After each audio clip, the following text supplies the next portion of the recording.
Voilà. Ɗo joni miɗo reeni ko hombo e hombo connecti. Ɗo reeni ɗo fop. Ɗo joni mi naatiri compte on comme si aray ko compte personnel. Et c'est fait exprès. Mi jonna en ɗo une stratégie de communication. On andi yimɓe ɓe wullito to ina direct on no juuti. Sabu ɗum ɗon woɓɓe ronka ndarude. Ma ɓe ndara ko juuti kon ɓe perdo e ko mune yewtude kon parce que aray no juuti. Darugol am miɗo reconnaissy wela fi fes miɗo metti darugol parce que je prends tout mon temps e wonde kadi mi waɗa yaha yiltito. Je comprends tout ça et je vous le concède. Mi faala non kum parti un kum fuɗɗiɗen ɗo on parce que sakkitode yewtere men nden mi wuditanay ɗo dambugal ngal yimɓe tato si Allah jaɓɓe intervena. O yiiɗo so ndaari ɗum on kun no woodi ka ñoƴƴoton ɗon fi intervenugol c'est fait exprès. Nanen non hari Allah. Donc mi ƴettana en ɗo panafricain ɓe ɗiɗo si Allah jaɓi yewtiden e maɓɓe e tawɓe ɓen kañum ko ɓe simple partisan ɓe OTAN en tant que tel e CEDEAO ɓen ɗon kañum kadi ɗiɗo yewta équilibré yewtere men nden. Donc préparé moƴƴa jooɗo ɗon ndaaren heɗitoɗen mi jonna on ɗo révélation ji ɗo miɗo reeni on ne à 687 simfal jaali ou 700 quelque chose a miiliɗe lanceode directon annatan dan mi récapituloya parce que ndaaroyoɓe ɗum on hara ɓe heɓaali vide question on wiwɗen expiration délai mo CEDEAO waɗanno on Niger ɗum ko hanki joni non ko honɗum habba est ce que CEDEAO on ko haalatu wonno ka ɓe atakay ko ɗum woni première question men o si ɓe atakay ko honno ɓe atakirta e si tawi kañum kadi ɓe waɗi ko ɓe waɗata o ko honno ɗum ɗon impactirta ko honno ɗum ɗon battinirta on est déjà à 930 et quelques c'est très bien ça monte très vite 940 sakiti e moƴƴa naatoɗo woyo sakito hara en tongidirali toɓɓere men ɗimmere nden noon konko waɗata ɗon kon ɗum battinta e lagine toɓɓere tammere nde wiwɗen ko kuntoye toɓɓe a réalité diverji ɗi sakite no moƴƴa yewtere nden en timmini déjà 1000 on bismillahirrahmanirrahim mi faala yen jentite ɗo fi on faamu est ce que ko CEDEAO on waɗi kon siko menace à l'air yapano miyo wawɗo jaabitade ɗum ɗon ke kamɓe concerné ɓen tigi c'est à dire autorité Niger on anditen no mi explicanino en ka vidéo feƴƴuɗo ɗo mission jiɗi ɓe immini ɗin kamɓe Niger yawgol négociidida e gente ji luttuɗi ɗin fiyo ɓe faamu hara ɓe forsali situation on ɓe jonnita laamu ngu kono ɓeya instrumentalise ɓe wi wota on hulu yiɗen wondi donc en naɓa e guere on en naɓa e haɓaro en wota en hulu joni noon ko hankin délai on expirayno jentite mesure ji ɗi ɓe waɗi ɗin par rapport e délai on e yewtere nde ɓe woni e wadde nden ɗon taw iweten si aren noon e ko honɗum de CEDEAO kañum kadi goɗɗi goɗɗi mi wowlanta on ɗin ɗo ko kamɓe tigi wowlanta on ɗina noon ɗi. Communiqué numéro 22. Malgré la désapprobation des populations nigériennes et celle de la CEDEAO d'une quelconque intervention militaire au Niger, la planification de cette guerre a été effectuée. Un prédéploiement des forces devant participer à cette guerre est entamé dans 2 pays de l'Afrique centrale. Le CNSP suit avec attention les préparatifs de cette guerre. Vous avez déjà entendu, eux-mêmes, ils parlent d'une planification qui est en train de se faire dans 2 pays voisins. Ça, c'est pas moi, toi, là, qui le dit. Ce sont eux-mêmes qui ont fait ce communiqué. Même s'il y a une dose d'extrapolation dans ce qu'ils disent, mais toujours est-il que c'est pas nous qui disons que l'attaque, elle est imminente. Ce sont les autorités burkinabées même, dans leur amateurisme de communication, dans leur volonté d'instrumentalisation, ont elles-mêmes plutôt, parce qu'on parle des autorités, ont expliqué que la préparation se fait aujourd'hui. Maintenant, il y en a qui sont en train de dire que ce n'est pas du tout possible. Il ne peut pas y avoir d'attaque. Ou que le Sénat nigérien a décidé qu'il n'y aura pas d'attaque. Que la France a dit qu'elle ne participera pas. Et que tel et tel et tel, on a cité beaucoup de choses. Le Tchad s'est opposé, l'Algérie a dit qu'elle va soutenir, la Mauritanie a dit qu'elle s'oppose, qu'elle conseille cela, le Bénin ceci, cela. Tout ça, ça a été dit. Venez maintenant écouter ce qui se passe, ce qui s'est passé, et Inch'Allah, ce qui se passera. partagez très bien le direct parce que je vais vous faire des révélations. Je vais vous expliquer ce qui est en train de se passer. Maintenant, ceux qui sont des Africains en panne là, ceux qui sont en train d'agiter et de s'agiter, venez, vous allez avoir votre dose. C'est sûr que vous êtes en train aujourd'hui de suer très fort. Vous avez vraiment vos pulsions, vous avez vos pouls, vous avez votre battement cardiaque qui est en train de taper fort. Mais ce n'est pas notre faute. Vous l'avez cherché, vous l'avez voulu et vous allez l'avoir. Écoutons le communiqué fait hier par la gente qui se trouve aujourd'hui au Niger, ce qu'ils ont dit. Population, pour laquelle le mandat de la CEDEAO était juste un quitus nécessaire. Le CNSP prend à témoin l'opinion nationale et internationale et affirme que tout État, à partir duquel une action militaire est dirigée contre le Niger, sera considéré comme co-belligérant. Voilà. Tout État, à partir duquel une action sera dirigée, sera considéré comme un État co-belligérant. Faisons ici une pause avant d'aller à la deuxième décision. Heɗi to ɗon ɗo moƴƴa ko moni on e yewtude ko. Woɓɓe no arde makko woodi ay woɓɓe hankin ko tawi mi waɗali direct kon sabu réunion momin marnoɓe inni parce que hande kadi on ala ka wolon ko ɗum waɗi toola ara. Ɗin fof mi hendi keɗin information ji. Ka woɓɓe wona e mokede wontirɓe terle Liberia, wontirɓe Sengo Sierra Leone, wontir un peu partout kala mo ɓe andi no yiɗi toola ɓe ara ɓe yana e makko.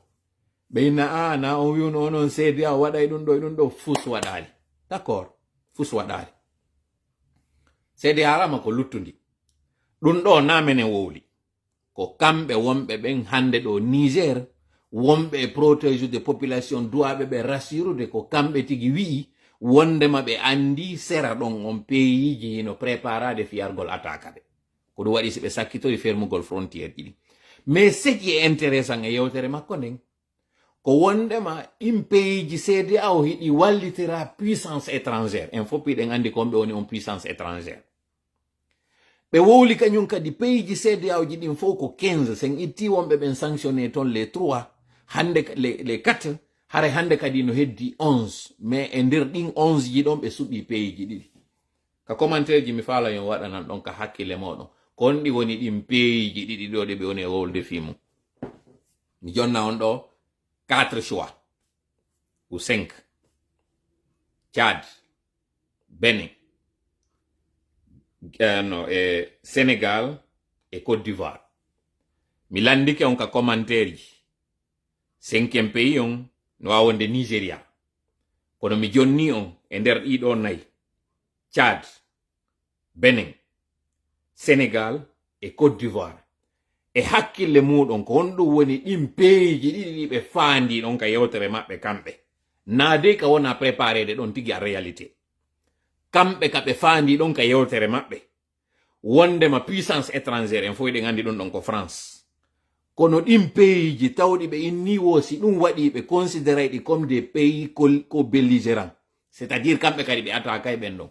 E hakkille muɗon konde on pays mi yimɓe no waɗi ɗo Côte d'Ivoire et Sénégal. Bingo. Ko ɗo welatami en fait koko wonɗe wadde ɗe golle ɗo c'est que en ala waɗude démarche pédagogique pour rien. En réalité Mali ɓay ko kañum woni tête de liste o Mali kañum kadi no profitude réglgol compte muɗum ɗin no min expliqueranno on no. Iɗon anditi Mali hendino ke waɗi en otage armée Côte d'Ivoire on ɓeya militaire ɓe tawata iɗon fof iɗon andi ko onno ɓe jogora ɗon si ɓe hetti.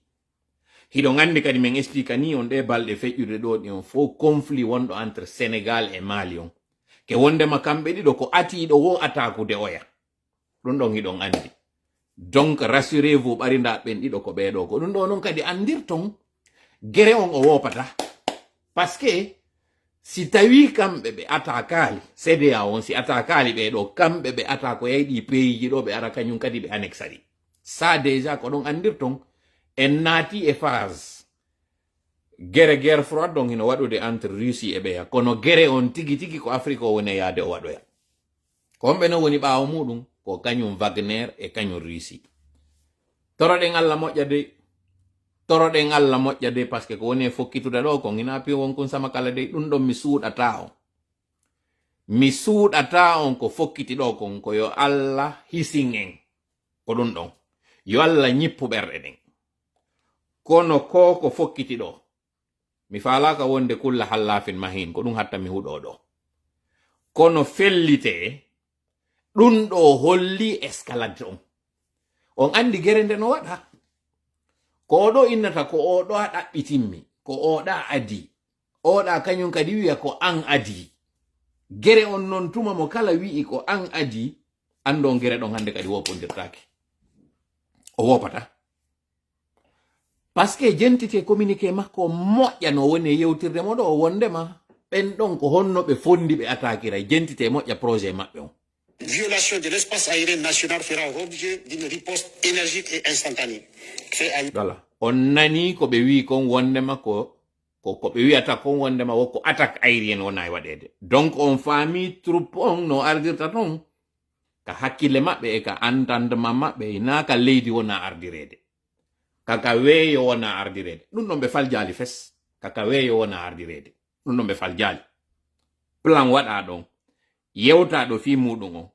Mo tawata wodiɓe men humpodiri tawanoɓe pour ne pas dire hade meɗen tawano e réunion jigo waɗaɗi. Effectivement ino tawa e nder plan on nder ton on attaque mo mi wi on ɗon. No tawa non kadi on attaque wonɓe déjà ka nder saare ni ñame nder ton. Ben ɗon non ko attaque cible ɓe yata ɓe waɗa. Jentite moƴƴa ko mone yewde kon. Maro moƴƴa kadi nde yewtere nde mone wonde ɗo. Kuponde moƴƴa interpretonde waɗan ko faala ɗon e mayre. Je vous en donne l'autorisation. Et si Allah jaɓi ko mone yewde ɗo kon on assume. Chacun non assumera ko woni on. Jentite plan on mo kamɓe mo ɓe humpiti on. No woni e waɗiroyde no na tola woni e yewde goy. Tola firtanayi on woni ko woni e yewde kon kanko. Donc jentite. Le 6 août 2023, signé le président du Conseil national pour la sauvegarde de la patrie. Communiqué numéro 24. Le Conseil national pour la sauvegarde de la patrie informe l'opinion publique nationale et internationale que des informations concordantes actuellement en sa possession indiquent que des forces d'une puissance étrangère s'apprêtent à agresser le Niger et son peuple en coordination avec la CEDEAO et des groupes armés terroristes. Le Conseil national pour la sauvegarde de la patrie met en garde la CEDEAO à la solde de cette puissance étrangère contre toute ingérence dans les affaires intérieures du Niger, ainsi que les conséquences désastreuses de cette aventure militaire sur la sécurité de notre sous-région, sa stabilité et l'unité de notre communauté. En tout état de cause, les forces armées nigériennes et l'ensemble de nos forces de défense et de sécurité, forts du soutien indéfectible de notre peuple, sont prêts pour défendre l'intégrité de notre territoire et l'honneur de notre patrie. À cet effet, le Conseil national pour la sauvegarde de la patrie lance un vibrant appel à la jeunesse, aux dignes filles et fils de notre pays pour qu'ils se tiennent prêts pour la défense de la patrie. Vive le Conseil national pour la sauvegarde de la patrie, vive le peuple nigérien digne et souverain, vive le Niger indépendant. Je vous remercie. Voilà. La situation est grave. C'est très, très grave. Et il y a à craindre. Parce que vous avez écouté tous les deux communiqués, on accuse une puissance étrangère. Sans la nommer, on l'accuse. Vous pensez que cette puissance étrangère à laquelle on fait allusion, vous pensez qu'elle va s'asseoir les bras croisés comme ça et attendre que les choses arrivent? Déjà qu'on l'a nommé, déjà qu'on l'a accusé, vous pensez qu'ils vont rester comme ça, bras croisés? Vous pensez que les pays de la CEDEAO là entendront que eux, ils se sont déterminés. La gente nigérienne, elle s'est déterminée à aller jusqu'au bout. Vous pensez qu'ils vont s'asseoir comme ça et attendre que les choses arrivent? C'est-à-dire, détrompez-vous. Vous qui pensez que la CEDEAO va reculer sur cette crise-là, vous vous trompez. On est en train de vous faire croire qu'il n'y aura rien parce qu'on vous dit que le Sénat nigérien a refusé. Nous vous avons donné une date ici. 2003. Lorsque les États-Unis ont voulu attaquer l'Irak, les Nations Unies ont dit niet, il n'y aura pas d'attaque.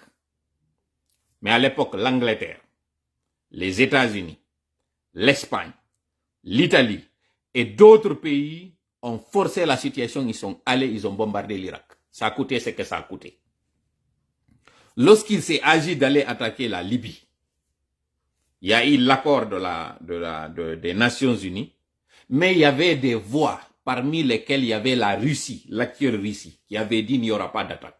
Ils sont allés, ils ont bombardé la Libye. Ça a coûté ce que ça a coûté. Arrêtez d'instrumentaliser la population. Arrêtez de leur faire croire qu'ils sont à l'abri, qu'il n'y aura rien. C'est machiavélique, c'est inhumain, c'est cruel de votre cas. C'est criminel à la limite. Les autorités nigériennes sont en train d'utiliser la population et leur dernier message qui compte sur cette population désarmée, des innocents, pour les manipuler, les utiliser, les mettre devant pour aller les sauver. Vous n'aimez pas votre pays, vous n'aimez pas votre population. Parce que si vous les aimez, vous auriez négocié une sortie honorable, une sortie de paix. La CEDEAO a été très indulgente. Elle vous a donné suffisamment de temps. Vous les avez défiés, y compris même refusé à la délégation de rentrer vous rencontrer. Vous les avez honnis, vous les avez rabroués, vous les avez renvoyés. Tout ça, ça va se retourner contre vous. Parce quand il y aura le bilan macabre que vous attendez et que nous souhaitons que cela n'arrive pas, les rapports feront état qu'il y a eu des tentatives de médiation pour ne pas qu'on en arrive là et que vous avez refusé. C'est ce que vous n'êtes pas en train de dire à la population innocente manipulée. Et aujourd'hui, vous êtes en train de faire croire que le Nigeria ne pourra pas attaquer parce que le Sénat s'est opposé. Pour votre information, ce n'est pas le Nigeria qui attaque, c'est la CEDEAO qui attaque. Donc les militaires mis à la disposition de la CEDEAO ne sont pas des militaires qui sont nigériens. C'est des militaires mis au compte de la CEDEAO. Donc, ils ne répondent pas du tout à la loi nigériane en tant que telle. Que le Sénat s'oppose ou pas.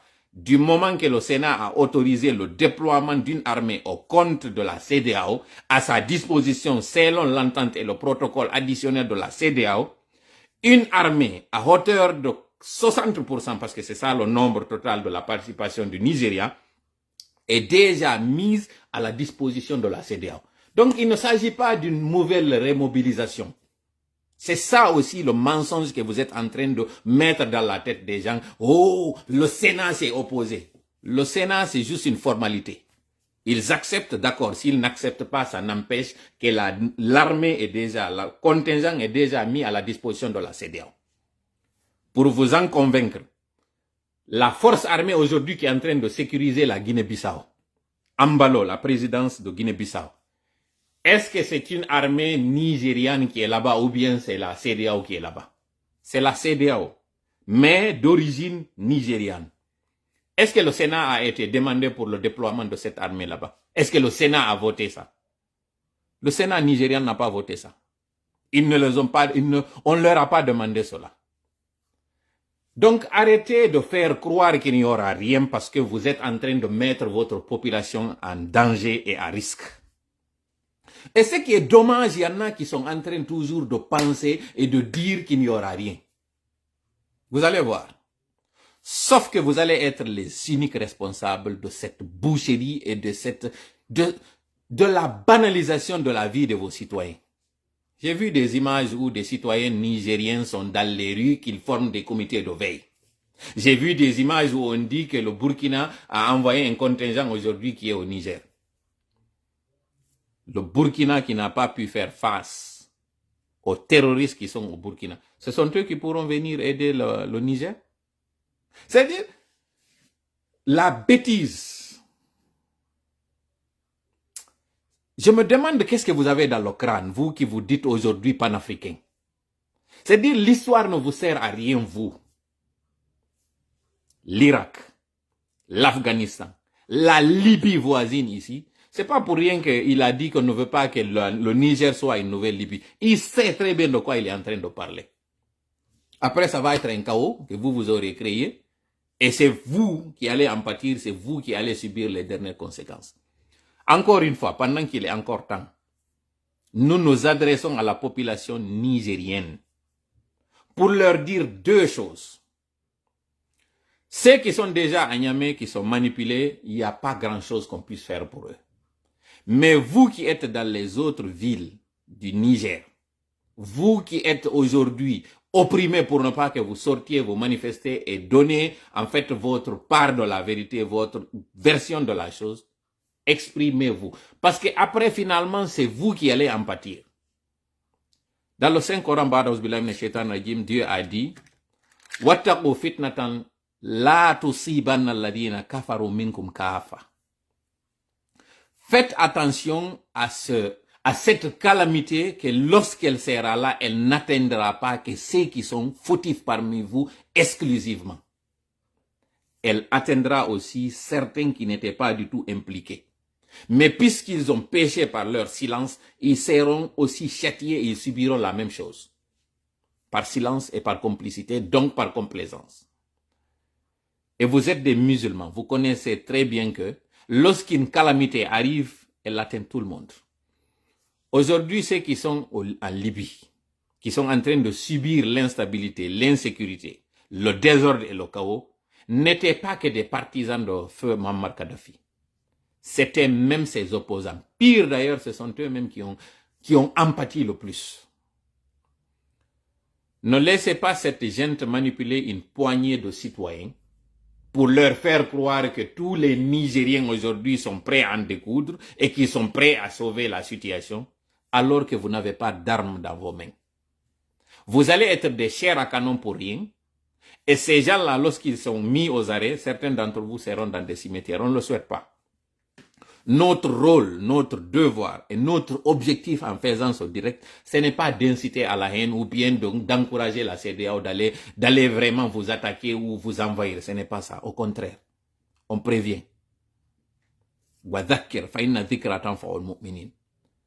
Rappelez, avertissez pendant qu'il est temps.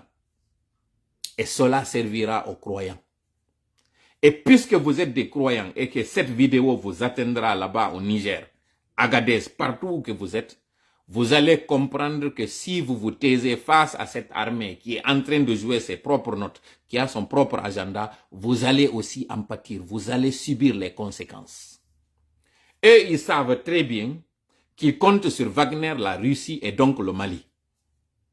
Alors que le Mali, aujourd'hui, vous avez écouté ce que la société civile malienne a dit par rapport à la gestion de Assimi Goïta. La Guinée est tapie dans l'ombre en train de téléguider, en train de manipuler, tirer les ficelles. On ne les voit pas. Ils sont en arrière-plan. Ce qu'on voit aujourd'hui, c'est même pas le Mali, c'est même pas le Burkina. Ce qu'on voit, c'est le Niger. Et c'est vous qui allez subir les conséquences. Mais wow la dondo e pulal. Si goɗɗo famina ni o wondema attaque waɗata Niger, o fenani o. Kala wonɗo non e ɓarode wiwgol wondema sena on Nigeria approuvali waɗugol ɗum o. Ma ɓe inni o wondema hari sifa ɗum ɗo waɗali ɓe fenani o. Kanko non hendiɗo délégation o yewtidi e maɓɓe, c'est à dire ɓiɗɗo honno Idriss Déby on yeetike ɓe ko waɗi kon Libi waɗay ɗo aussi on wattana lila. Ko ɗum waɗi sika contrandi maɓɓe ɓe wowli ɓe inni wondema ɓe faalaka yo ɗon wonu nouvelle Libi. Kanko mo andi ɓe yewdi ɓe. Kono ɗa andi seytane so ari o yollike e maɗa o faminante wondema konko wowlaɗo waɗata, c'est à dire fof en fof hiɗen andi yite no woodi, en fof hiɗen andi aljanna no woodi. Kono si seytane soomike goɗɗo ko faminangol mo heyi on nge yite nge ala nge wooda a natoytange waɗu ko faalaɗa ko hunde heɓatama ko ɗum o arata o wiyama. Yimɓe seytane ɓen noon fof kañum kadi ko ni ɓe comportota. ɗo ɓe arɓe yetoma gonga on ɓe hollamamo koye ɓe ara ɓe minimise mo ɓe banalise mo ɓe faminanama ko awone waɗde ko moƴƴi ko.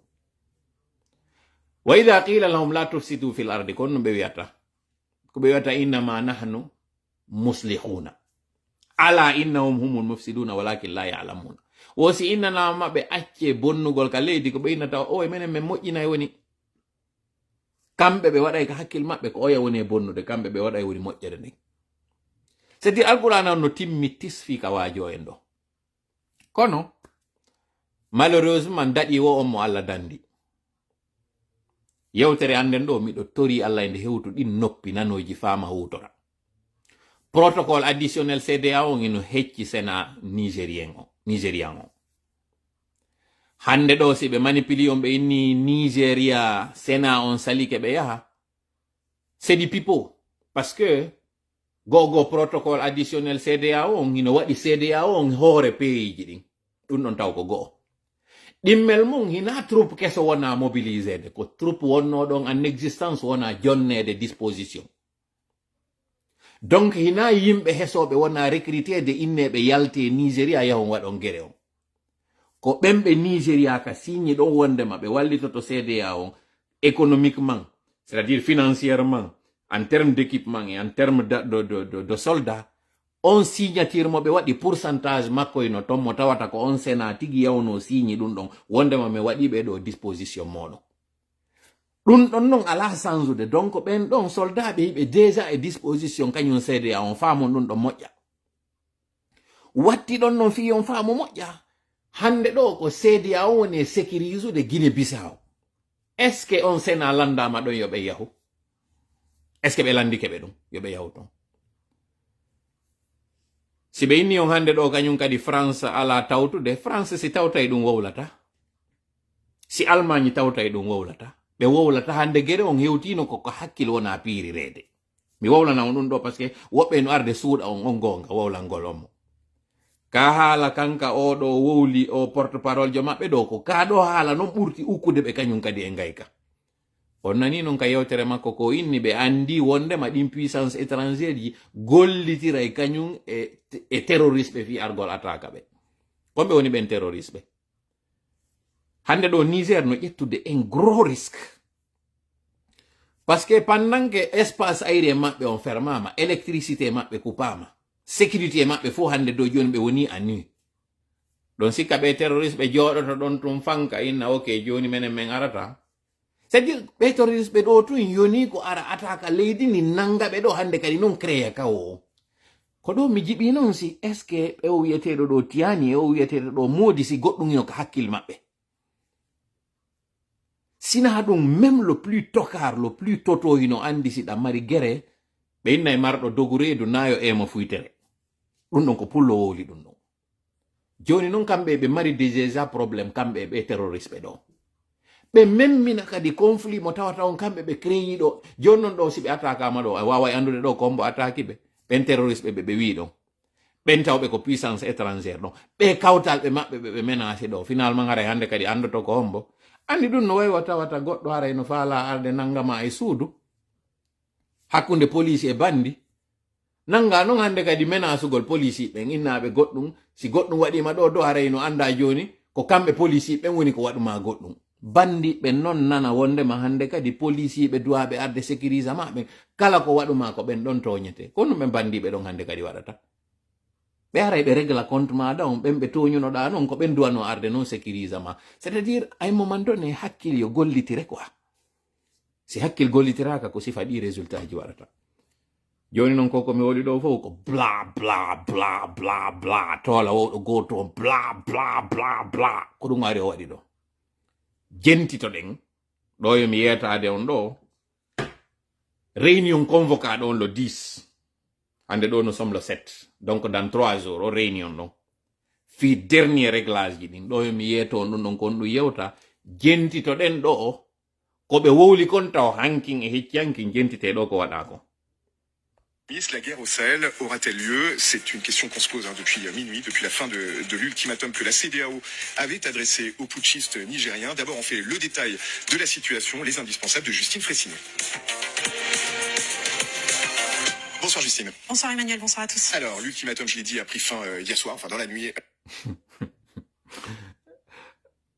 ɗum ɗo mintumi waɗata ɗum ɗo mintumi gollirtami faala yo yiw o message ɗo mi waɗana omo ɗo janngo mo yaafo ɗo moƴƴa par ce que ko ɓeɗo noon tana on waɗoy taɓe aroya ɗo no joni e yanugol e hoore ɗi puissance étrangère ji ɓe inna ko no waɗi ko message makko mi faala yaltinde ɗo mi pengana e mo ɗo ka wi ɗon wolo Niger est sécurisé kon to message woni ɗo mi faala tawi mi wawayno mo yitude ɗo mi pengana omo ɗo voilà inomo ɗo voilà mi pengana e mo ɗo voilà ok Fonce conscient, il est conscient, hein? Ko ɗum woni inde makko nden o inni le Niger est sécurisé, mec. T'as raté ton rêve. Ok. Si vous estimez que c'est mon rêve, l'avenir nous dira. Si vous estimez que le Niger est sécurisé, l'avenir aussi nous dira. Mais posons-nous une question. Si le Niger est sécurisé, Donc ça veut dire que cette attaque terroriste-là, tout ce qui est arrivé au Niger, donc c'était la faute des autorités nigériennes, quoi. Parce que c'est les mêmes qui sont là, et on dit tout d'un coup que finalement le Niger est sécurisé. Est-ce que le Niger était plus sécurisé que la Libye? Est-ce que le Niger était plus sécurisé que l'Afghanistan? Est-ce que le Niger était plus sécurisé que Saddam Hussein avec son Irak? Est-ce que c'est-à-dire, vous faites pitié, sincèrement vous faites pitié, parce que à un moment donné, c'est à se poser des questions si vous-même vous ne voulez pas qu'il y ait le malheur dans votre pays, sincèrement. Mais qu'à cela nous tienne, écoutons ce qu'a dit le journaliste. Au Niger, et la situation reste figée, tendue. Oui, plus que jamais. Hier soir, 22h, heure française, fin de l'ultimatum que la CEDEAO, la communauté économique des États d'Afrique de l'Ouest, avait fixé il y a 7 jours pour libérer le président nigérien. La junte nigérienne reste campée sur ses positions. Le président Mohamed Bazoum est toujours détenu et il y a des indices qui montrent que la tension continue de monter. Premier indice, il n'y a aucun signe de négociation possible ou souhaité par le camp des putschistes. Au contraire, hier soir, les militaires nigériens ont annoncé fermer l'espace aérien du pays, estimant qu'une intervention armée de la CEDEAO est de plus en plus probable. Écoutez le porte-parole de la junte. Face à la menace d'intervention qui se précise à travers la préparation à partir d'un pays voisin, l'espace aérien nigérien est fermé à compter de ce jour. Toute tentative de violation de l'espace aérien national fera l'objet d'une riposte énergique et instantanée. Deuxième indice, le soutien ne faiblit pas à l'extérieur du pays. On apprend aujourd'hui qu'une délégation officielle... Écoutez, parce que avant-hier, je vous ai parlé du cas de la Guinée. La Guinée a décidé de soutenir le Niger, de remobiliser les troupes déjà qui sont au Mali pour aller défendre aussi le Niger. Parce que c'est le même donateur, c'est le même donneur d'ordre qui a dit, vous les 4, vous devez faire ce que je vous ai demandé. Épargnez-moi de vous dire c'est qui, parce que vous connaissez très bien, c'est qui est derrière les manettes. C'est lui qui est en train de donner l'ordre, qui est en train de leur garantir l'impunité, la sécurité et la force. Écoutez ici l'explication des journalistes qui expliquent les soutiens extérieurs du Niger. Du Mali et du Burkina Faso est envoyée à Niamey, je cite, en solidarité, conduite par l'un des hommes forts de la junte malienne au pouvoir. Le Mali et le Burkina Faso restent sur leur ligne. Si la CEDEAO intervient contre les putschistes nigériens, ils répliqueront militairement. La Guinée promet aussi d'être solidaire. On comprend donc que la réplique serait régionale. Voilà. La Guinée promet aussi d'être solidaire. En fait, c'est le langage diplomatique. Ils ont compris, en fait, le projet de la Guinée. Et dit, vous pensez que nous sommes en train de dormir. Vous pensez que c'est quand nous parlons ici, nos voix n'arrivent pas là où il faut. C'est le lieu de s'adresser au CNRD pour leur dire que votre topo, il est mis à nu. Votre ambivalence, votre cachotterie, votre manigance en pensant que vous allez continuer à manipuler l'opinion internationale et nationale, c'est peine perdue. On a compris le projet et on l'a dénoncé, on l'a rapporté auprès des personnes concernées, à qui de droit. Ils ont compris. Et au niveau du dernier point, on parlera justement des conséquences, des incidences de lorsqu'ils vont attaquer le Niger, qu'est-ce que cela aura comme incidence sur la Guinée. Mi yiltito iɗum e pulal. Journaliste yondo yewti yiltiti ke ɗiɗi mi wowli ɗo ɗin. O explique non wondema Niger ino mari soutien. ɓen non soutien maɓɓe ko Burkina, ko Mali, mais la Guinée kadi wi'i wona solidaire e maɓɓe. Mais jentiteɗo non le plus important pour moi, ko konko yewta kon ka conférence CEDEAO on ko ɓe jooɗi ɓe yewti ɗon on ɓe desidi jentite.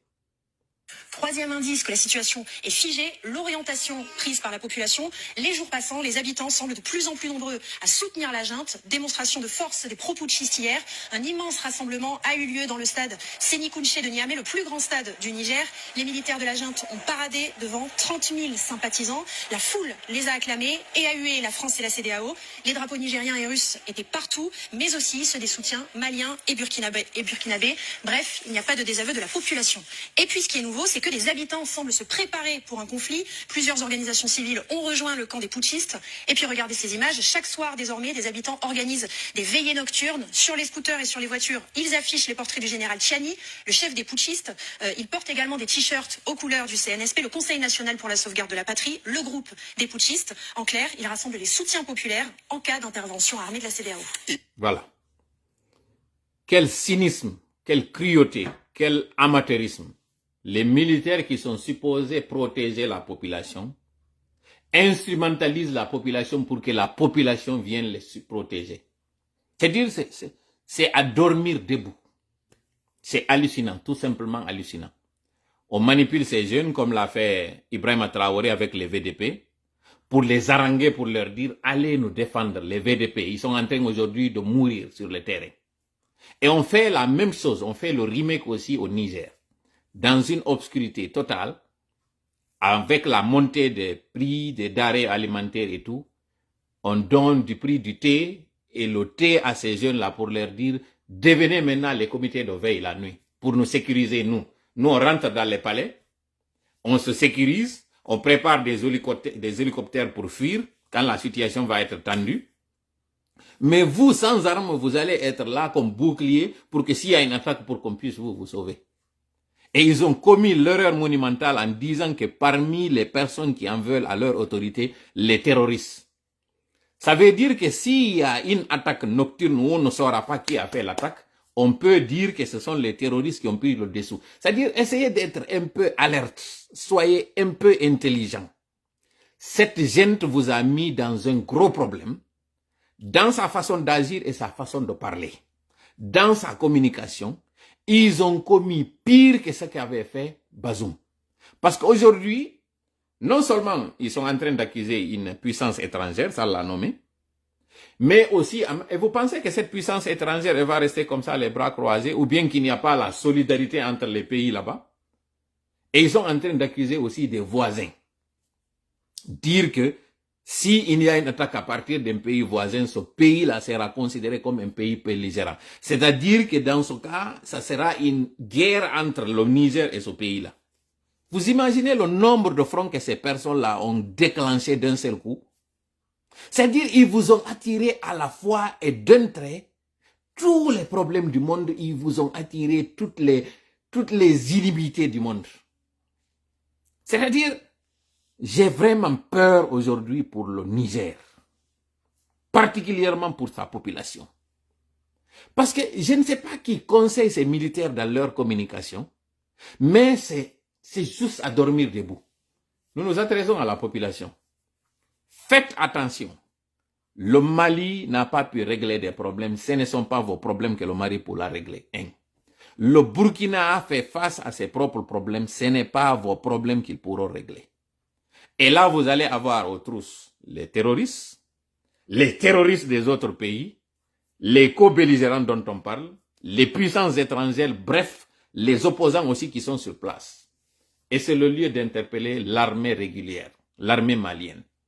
Ceux qui sont loyalistes au président, élu démocratiquement, de sauver la situation du Niger sans qu'il y ait effusion de sang. Vous avez entendu l'intervention de l'activiste malien. Il a expliqué celui-là aujourd'hui qui vous motive, que vous prenez comme modèle, c'est-à-dire Poutine, n'est pas aujourd'hui au pouvoir par coup d'État. Il est là-bas par un vote, par une élection. Même si cette élection elle est controversée ou bien discutable, mais il est là-bas quand même par élection. Ce qui veut dire, ceux qui sont en train de vous dire qu'il faut changer le modèle démocratique, pourquoi ils n'ont pas changé le modèle démocratique pour vous donner l'exemple et vous dire, nous on s'est débarrassé de la démocratie, pourquoi ils ne le font pas? Mais c'est vous qu'on instrumentalise, on vous fait croire qu'il y a mieux alors que eux-mêmes c'est ce qu'ils sont en train d'utiliser. Mieux. Quand il y a eu tentative de coup d'État, Prigozhin contre Poutine, qu'est-ce qu'ils ont fait? Ils ont dit privilégions le dialogue, faisons en sorte qu'il n'y ait pas effusion de sang. Mais c'est vous qu'on instrumentalise, on vous encourage de vous défendre.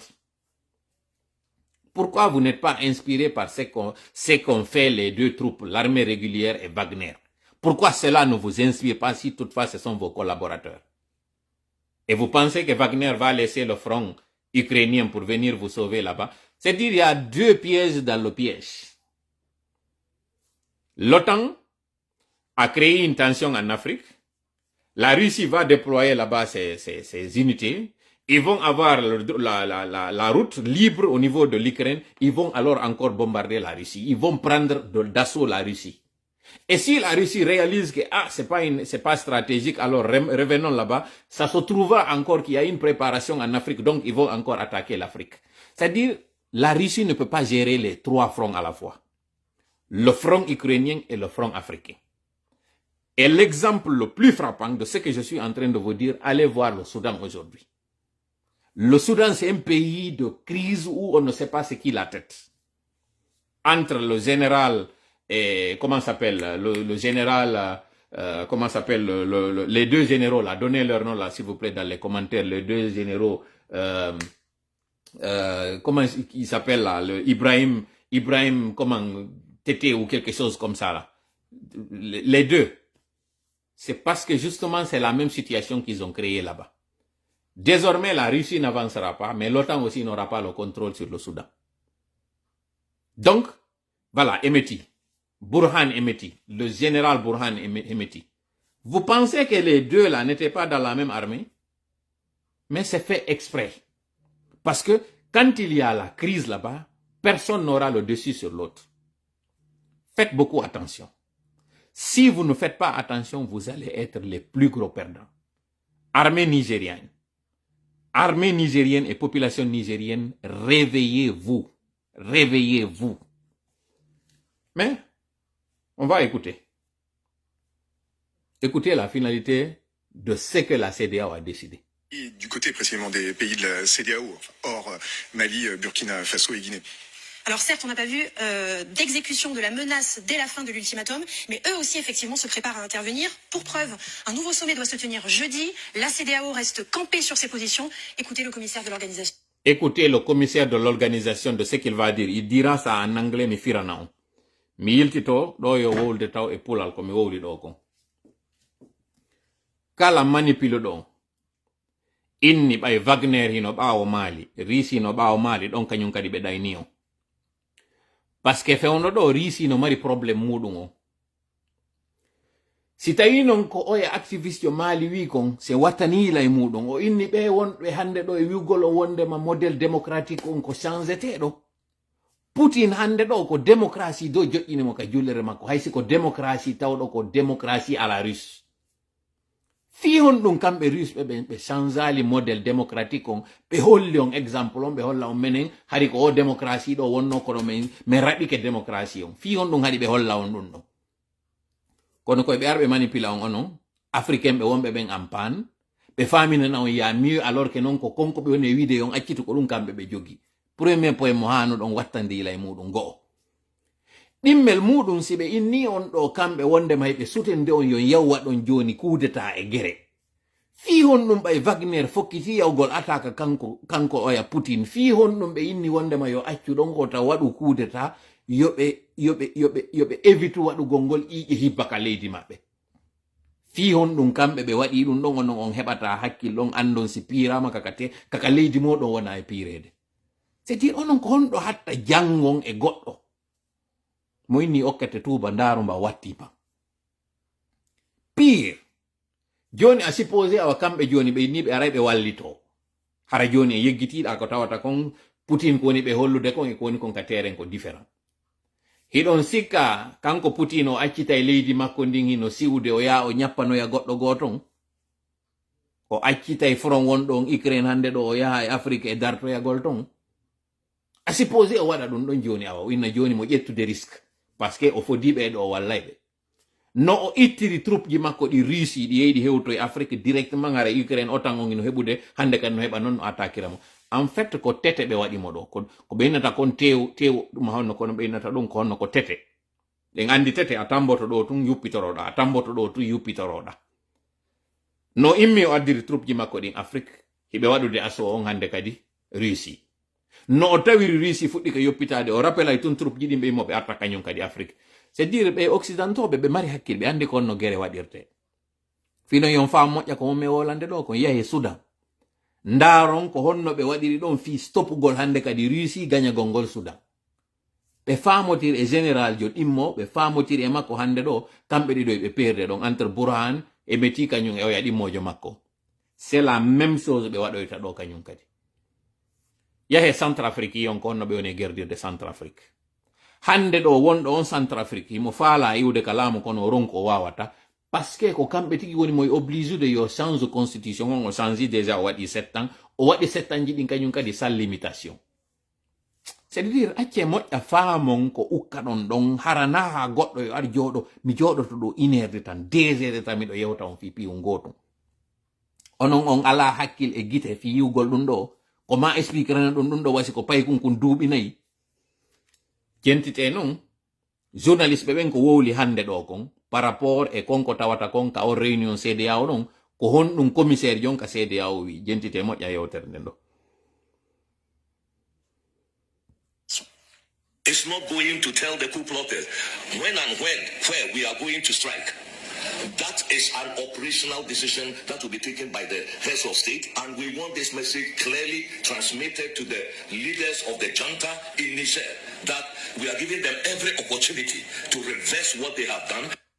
Rappelons que c'est... Voilà. Ko yewti ɗo kon e anglais o juutinali goy. O nani kadi tom o commissaire o woni e yewtirde. Ko moniɗo ha hatti woni e yewtude. Généralement ngaya si faɗi réunion ji si waɗi ha ɗum e kañum général ambalo argol wowla sonka. Ko diplomatie ɓe yewtere.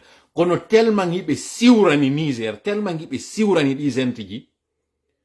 Oyni wo min wowlata ko honde tuma e ko honto men atakata. Min wowlata ɗum non.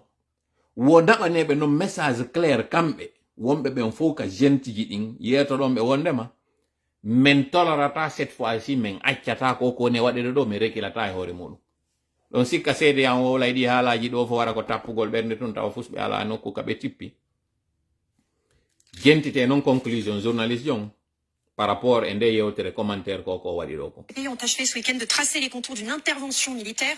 Les chefs d'état-major des pays membres ont parlé des ressources nécessaires en hommes et en armes, mais la CEDEAO a aussi défini le moment et la manière d'intervenir. Ce que l'on comprend donc, c'est que c'est juste une question de temps. Merci. Voilà, c'est juste une question de temps. Au week-end, ɓe ƴetti tan maɓɓe on ɓe jooɗi ke ɓe yewti ɓe trasi fop ko min on e yertude ɗo ko yimɓe njelo ko honto ɓe atakata ko honnetuma ɓe atakata e ko honno ɓe atakirta ɗum ɗo fop yewtama moyenji ɗin fop kadi waɗama e disposition maɓɓe moyen militaire moyen financier soutien logistique ko honno ɓe brouillirta radarji ko honno ɓe waɗirta fop c'est dire wowlede moƴƴa ko wonɗon e wowlde kon ono wonɓe wiide yora rien c'est votre droit peut-être aɗa ko ono mari gonga peut-être koko mowol ɗo kon fo haren faljumi fena e woni peut-être no wawi wonde goy no wawi wonde ara koko mowol ɗo fof koko mi winanen kon bla bla bla bla bla bla bla mi gayni bla bla mi résume encore une fois yewtere hande entendra bien et comprendra bien qui veut entendre et qui veut comprendre. Mais il n'y a pas plus sourd que celui qui refuse d'entendre. Il n'y a pas plus aveugle que celui qui refuse de voir. On peut réveiller celui qui dort, mais on ne réveillera jamais celui qui fait semblant de dormir. Mali ukion ella. Je dirais lagine ukion ella. Lanitoren do non yewtere ndi. Koko wondon e yide do fop dole hino ide hino holle. Ñiije hino ngatindire. Daɗe hino waɗe sonke ko lagine fokkitana ngi pagay wi ɗo fop no mi wiri on non min holliɓe liyeji ɗin fof ko honto tappete ko honno waɗete ko mbori ɓawam ɓe hendike kaydiji ɗin fop ɓe yii fop mo kala ko honɗo woni e waɗude so yii société civile guinéen enfin force vive on force amorphe on kuyate en yalti fuɗɗike wowlde giike woni wowlde coalition maɓɓe on fuɗɗike bonude tawn sikku monsieur Bawuri en famali e ko wona tawn sikku Faya Milimono en famali ka wona tawn sikku Lansana Kuyate en famali e ko wona ɓe andi tuma tawi yiite immotowo ko curki fuɗɗorta ko tumaki curki ɗo suuri yiite ngen non immoyo kono ha hande a yiyata jigay no weeli ka dow hara ko maayi ko ngala ka leydi fami moƴƴa pulal ngal mi woni on e yetade ngal ɗo e pulal ɓe innayi alama wunde ko ƴiwonde. Anduɗo non ƴiwonde nde yiyande tum famande. Lansana Kuyate yi ƴiwonde wonde arde nde.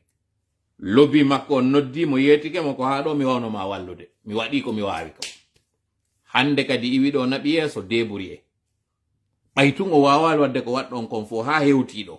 Ɓe fokkitani hande kadi ɗi gentiji ɗin ɗon ko heɓi luttuɓe wo heɓete an kadi. Jon non ti alo choix. Frenugol fewndo ɗo ma continuigol no ɓe gaynidiri e ɓeera ko non kadi ɓe arde ɓe watta non. Donc la mauvaise nouvelle ender mun c'est qu'il y aura une crise ka sous région. Donc ça c'est la mauvaise.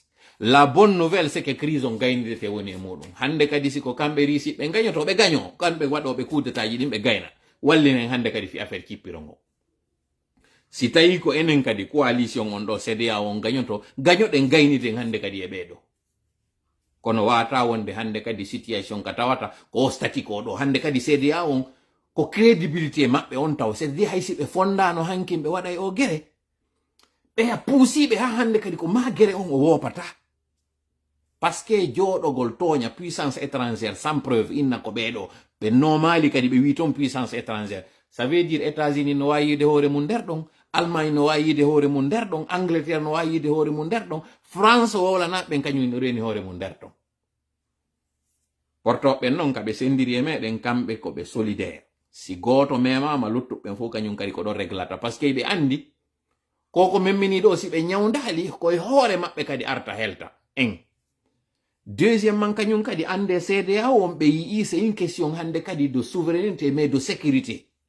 Si Sénégal waɗali effort muɗum on Sénégal memete. Si Côte d'Ivoire waɗali effort ɗon sika ko ɗum haɗi ɓe waɗa o fête national maɓɓe ɗo Côte d'Ivoire.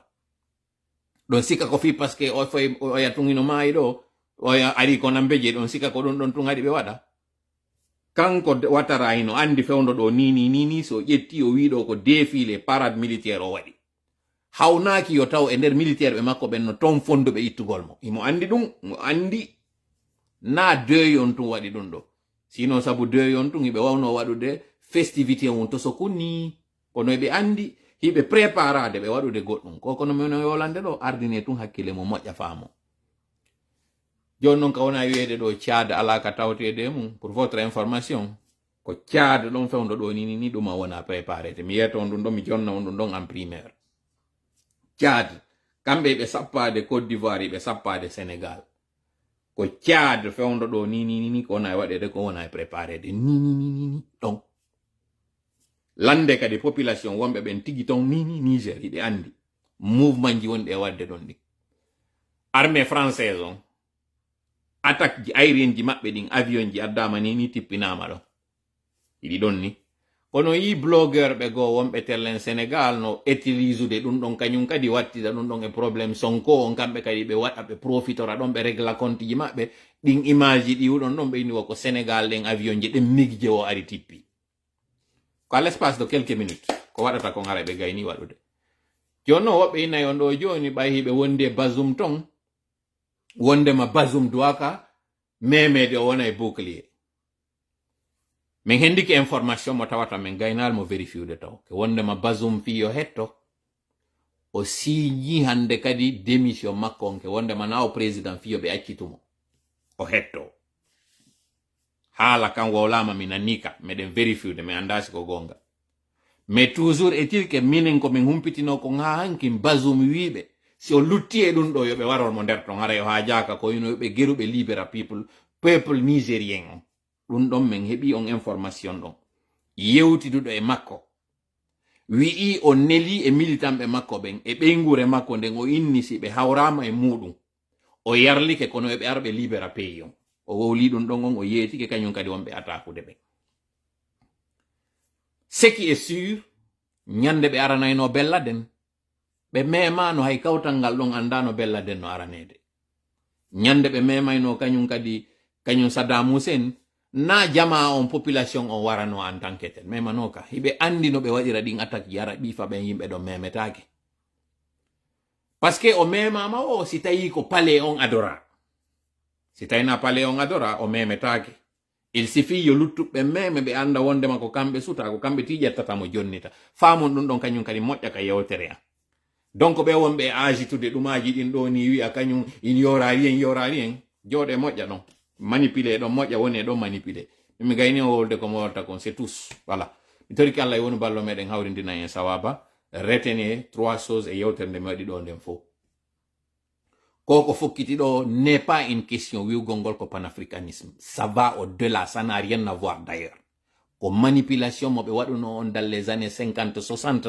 ha ɓe hendi indépendance ko manipulation kañum kadi ɓe utilise ɗo ils ont utilisé la même méthode donc an wona ɗo e manipulé de ɗo on faminaneɗa wondema ko question de panafricanisme yalto nder ton ko projet mo ɓe waɗuno ɗo il y a plusieurs années plus de 30 ans ɓe gollude e makko komɓe woni e lannitade ɗo en deuxiémement ko reteno ton ɗo kon wondema attaque on o wopata ko waɗeteɗo waɗugol non attaque on ɓe waɗi contrôlement majji on fou ɓe gayni définisude ko onno waɗirte 2 troisiémement si ɓe gaynidi e Niger ko Mali e Burkina wona hawtinirede nde wotere d'ailleurs sakkitorde nde gonto ko Conakry d'ailleurs ɓura monanede hande ɗo ni kono puisque enen hiɗen jooɗi en paix ɓe arataɓe ɗuman noon kono koko wonɗon e yiide ɗo fof no sonke ko lagine fokkitana par ce que ɓe andi hoore boddindin ko lagine woni ko ɗiɗo woni information capital ji ɗin ɗi reteno ton e koko mi yewtiɗo kon fop ko ɗiɗo piiji tayti reteno ten waɗen noon du'a moƴƴa toroɗen Allah kanko ɓay tun ala ka o ronki wari d'ailleurs ko du'aji men o woni e jaabinde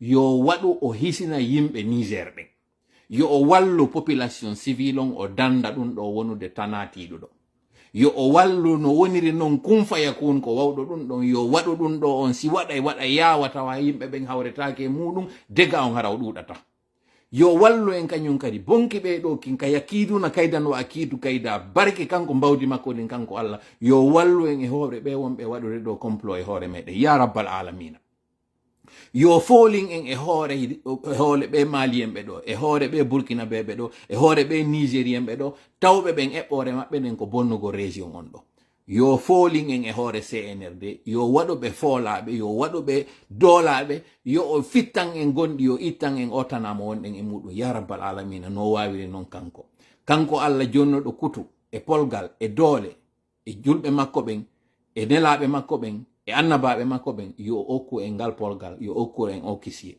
kanko Allah sortuɗo bani Israila en e ley dundaranke yagal Firawna e Hamana e koneli muɗum o lumbiniɓe ka maayo o looƴi ɓe lintuɗen ɗo yo o lumbin en yo o hisin en yo sortu en e otanaɗo yo o fittu CNRD yo fittu CNSP yo fittu CNSP yo fittu CNSP ya rabbal alamin subhana rabbika rabbil izzati amma yasifun wa salamun ala al mursalin walhamdulillahi rabbil alamin en jonnidiri rendez-vous et jeudi nden si ɓe gayno e waɗoygo réunion on to tout peut changer tout peut arriver mais à date ko koko mi yeti on ɗon kon ko ɗum woni ko ɓendita ton kon assalamu aleykum wa rahmatullahi wa barakatuh